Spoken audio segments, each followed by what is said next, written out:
จับหอมครับใกล้ที่สุดแล้วครับ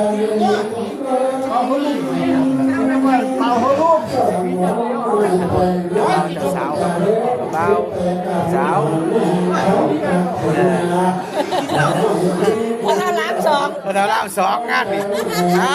วัฒนรามสองกับงานหาอย่างกันเลยครับหมอสูกำลังสูงนี่หลับสัตว์มัน เราเป็นตะวันครับพอรามสองไม่ดองคนอื่นแม่น้ำคนหนึ่งมาขับรถให้คนเดิน เจ้าของก็ติดน้ำหอมคำน้ำประเภทนี้ของเจ้าอีสานเจ้าบุไทยเขาครับเขา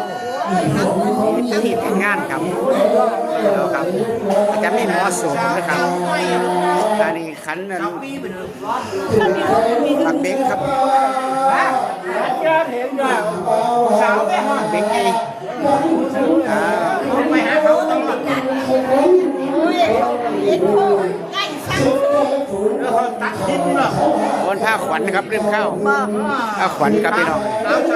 ขวัญกระย่ามครับเอาชิ้นกับคนลงตาครับชิ้นน้ำหอมชิ้นน้ำไปเมาเมื่อดีหมอนี่ก็หมดซุปเลยมือนี่เอา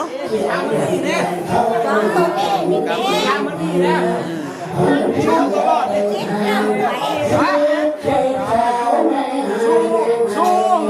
ตลอด